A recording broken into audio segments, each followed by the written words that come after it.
아침 묵상에 오신 여러분들을 환영하고 축복합니다. 하나님께서 새로운 날을 허락하셨는데요. 새로운 날을 걸면 새로운 은혜로 오늘 하루 우리 인생을 지킬 줄 믿습니다. 오늘은 말씀을 기록하고 들려주어라 라는 제목을 가지고 예레미야 51장 54절부터 64절까지 말씀 함께 살펴봤으면 좋겠습니다. 우리 60절부터 64절까지 말씀 같이 한번 읽어볼까요? 예레미야가 바벨론에 닥칠 모든 재난, 곧 바벨론에 대하여 기록한 이 모든 말씀을 한 책에 기록하고 스라야에게 말하기를, 너는 바벨론에 이르거든 삼가 이 모든 말씀을 읽고 말하기를, 여호와여 주께서 이곳에 대하여 말씀하시기를, 이 땅을 멸하여 사람이나 짐승이 거기에 살지 못하게 하고 영원한 폐허가 되리라 하셨나이다 하라 하니라. 너는 이 책 읽기를 다한 후에 책에 돌을 메어 유브라데강 속에 던지며 말하기를, 바벨론이 나의 재난 때문에 이같이 몰락하여 다시 일어서지 못하리니 그들이 피폐하리라 하라 하니라. 예레미야의 말이 이에 끝나니라. 예, 우리 오늘 본문의 이야기는 시드기야 왕 때 일어났던 일입니다. 시드기야 왕은 이스라엘의 마지막 왕이었어요. 이때 어떤 일이 있었냐면 이 바벨론에 스라야라는 사람이 바벨론에 파견을 가게 됩니다. 그때 이 파견을 가는 스라야에게 예레미야가 이야기하는 거죠. 그건 뭐냐면 예레미야에게 하나님이 이때까지 주셨던 말씀을 책에 다 기록했어요. 바벨론에 대한 심판의 말씀을 다 기록한 다음에 무엇을 했냐면 이 스라야의 손에 들려준 거예요. 그래서 너는 가서 이 말씀을 읽고 이 말씀을 전하라, 사람들에게 전하라 라고 명령을 내린 거죠. 사실 스라야 입장에서는 어땠을까요? 사실 이게 쉬운 말은 아니죠. 쉬운 일은 아니에요. 사실 그 당시에는 어땠어요? 바벨론이 최전성기에 정말 가장 강대한 나라였던 바벨론의 땅에 가서 그 땅의 멸망을 뭐라는 거예요?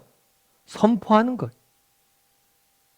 지금 당장 미국이 최전성기죠. 여러분 가장 강대한 미국 땅에 가서 미국은 곧 망할 것이다. 이런 이야기를 한다는 게 어떻겠어요? 어쩌면 사람의 조롱거리를 살 수도 있고 아니면 또 바벨론 사람들 입장에서 뭐예요? 자기들 나라에 대해서 모욕을 하는 거잖아요. 그럼에도 불구하고 스라야가 이 말씀을 바벨론 땅에 가서 선포하게 됩니다. 그럼 왜 하나님께서는 이렇게 스라야에게 말씀을 전하라고 했을까요? 그것은 이 말씀을 통해서 바벨론에 그 당시에 포로로 잡혀갔던 사람들이 있어요. 그 사람들을 뭐하기 위해서 위로와 소망을 주기 위해서 그들에게 이 말씀을 전한 거죠. 너희가 지금 비록 포로로 잡혀와 있지만 정말 이 바벨론이 너희를 포로로 잡혀온 바벨론의 권세가 영원하지 않을 것이다. 하나님이 이들을 심판하실 것이고 너희를 다시 뭘 할 것이다? 회복시킬 것이다 라는 약속을 주고 이들에게 위로와 소망을 주기 위해서 이 말씀을 전하게 하신 거예요. 뿐만 아니라 오늘 본문에는 말씀을 전한 다음에 어떤 걸 하냐면 상징 행동을 합니다. 그러니까 구약의 선지자들이 보면 말씀을 전해요. 하나님의 말씀을 전하는데 이 말씀을 어떤 상징적으로 나타내는 행위를 할 때가 있습니다. 마치 행위 예술처럼. 그 행위를 뭘 했냐면 성경책을 다 기록해 갔잖아요. 하나님 말씀을. 그걸 다 읽은 다음에 뭘 하냐면 책에다가 돌을 메어 강에 던지라고 그랬어요. 책에다 돌을 메어 강에다 던지면 어떻게 될까요? 이 돌의 무게 때문에 뭘 하는 거예요? 책이 가라앉죠. 그리고 다시 떠오르지 못할 거예요. 마찬가지로 바벨론, 나의 재난, 하나님의 심판으로 인해서 바벨론이 몰락하여서 다시 일어나지 못할 것이다. 책이 완전히 강 속에 잠긴 것처럼 바벨론이 완전히 잠기게 될 것이다. 이렇게 메시지를 전한 거죠. 물론 현실 역사에선 반대로 이루어졌죠. 어떤 면에서 반대로 이루어졌어요? 오늘 본문에 보면 돌의 무게 때문에 책이 가라앉죠. 그런데 현실 역사 속에서 뭐예요? 책의 무게 때문에, 말씀의 무게 때문에 돌과 같이 튼튼해 보였던 바벨론이 무너지게 되는 거죠.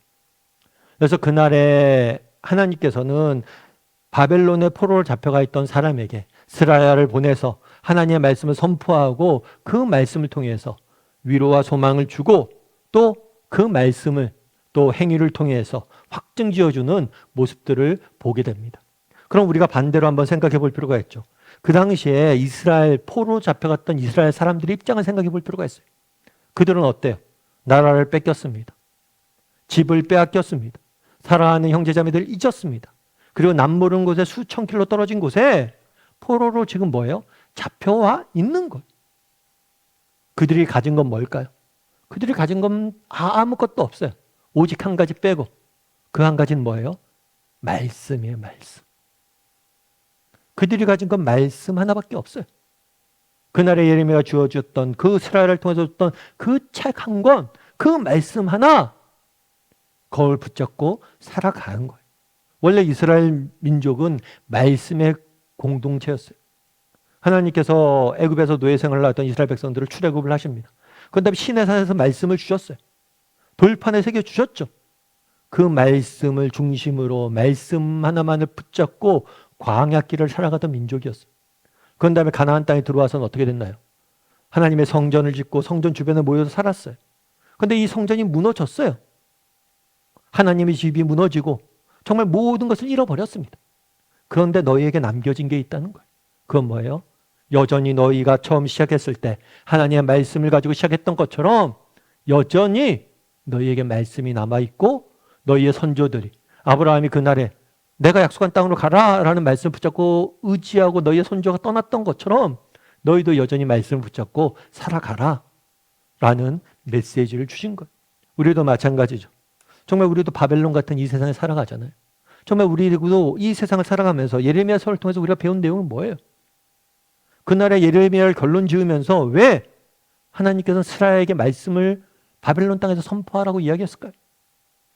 말씀을 붙잡고 살아가라는 거예요.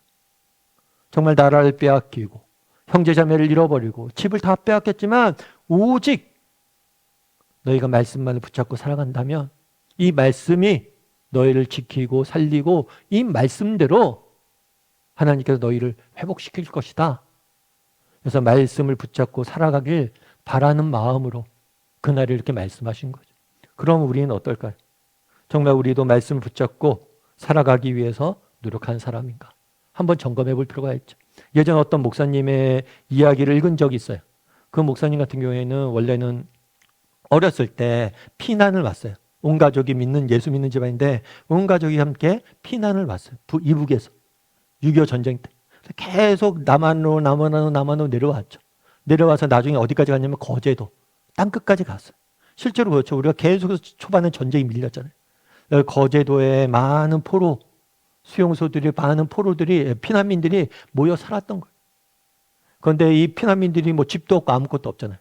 그러다 보니까 미군 병사들이 이들을 불쌍히 여겼어요. 그래서 막사를 빌려줬대요. 군용 막사를.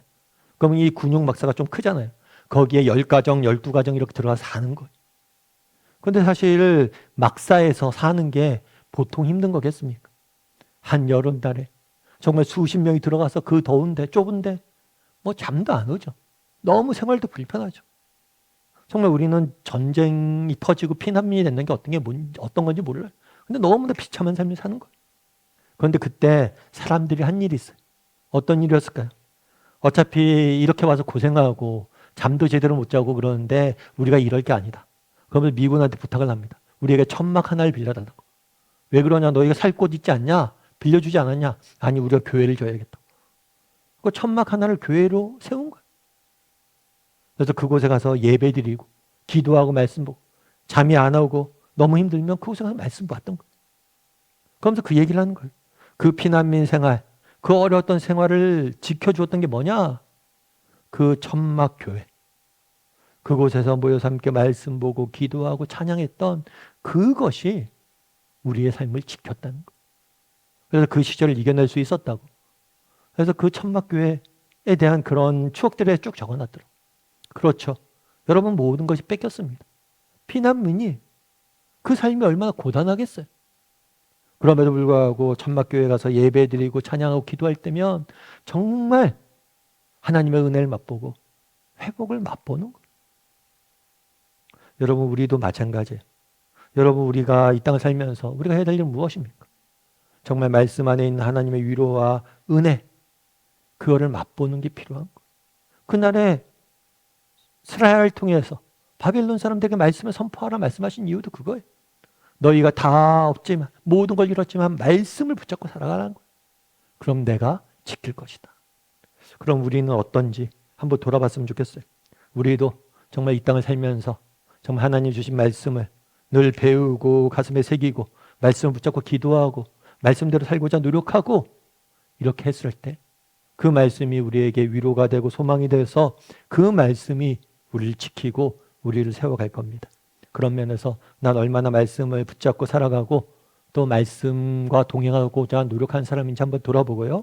이렇게 아침 묵상하는 이유도 우리가 거기에 있으니까 늘 지금처럼 정말 말씀과 동행하기 위해서 노력할 줄 아는 저나 여러분이 되기를 주님의 이름으로 소원합니다. 우리 함께 기도했으면 좋겠습니다. 기도하실 때 오늘 말씀 기억하면서 기도했으면 좋겠습니다. 정말 예레미야를 결론 지으면서 정말 하나님이 주신 예레미야가 주신 메시지의 결론은 무엇입니까? 말씀을 붙잡고 그 땅에서 살아가라는 거예요. 이내가 비록 모든 것을 잃었지만 말씀을 붙잡고 살자는 거예요. 그럼 그 말씀을 통해서 위로가 될 것이고 그 말씀을 통해서 소망을 주실 것이고 그 말씀이 너희를 지킬 것이다. 우리도 정말 그런 사람이 되게 해달라고, 그걸 확신하게 해달라고, 말씀이 위로가 되고 말씀이 소망이 되고 말씀이 우리 인생을 지킬 것이다 라는 믿음을 갖고 날마다 말씀을 동행하는 사람이 되게 해달라고, 또 우리 자녀들에게 말씀 물려주는 사람이 되게 해달라고, 정말 말씀 가운데 정말 하나님 주신 위로를 맛보고 그 위로를 하루하루 이겨낼 수 있는 사람이 되게 해달라고 이 시간 함께 같이 정말 말씀을 더 사모하고 말씀을 더 가까이 하는 사람이 되게 해달라고 한 목소리로 같이 기도하도록 하겠습니다. 같이 기도하시겠습니다.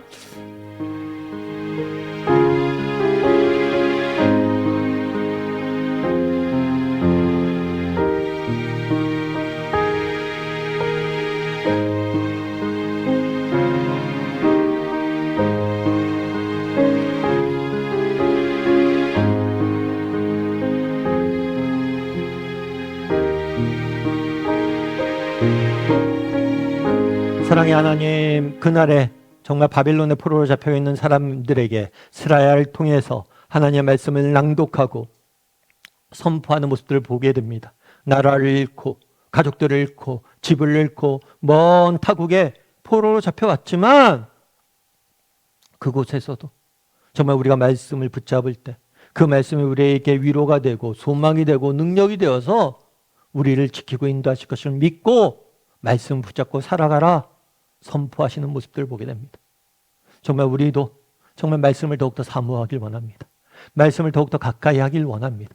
그래서 말씀이 주시는 위로를 맛보고 말씀이 주시는 소망을 누리고 말씀이 주시는 은혜를 통해서 바빌론과 같은 이 험한 세상에서 살아갈 수 있는 힘과 능력을 얻을 수 있는 우리 모두가 될 수 있도록 주여 붙잡아 주시옵소서. 하나님께서 오늘도 우리와 함께 할 점 있사오며 모든 말씀 예수님의 이름으로 기도드립니다. 아멘.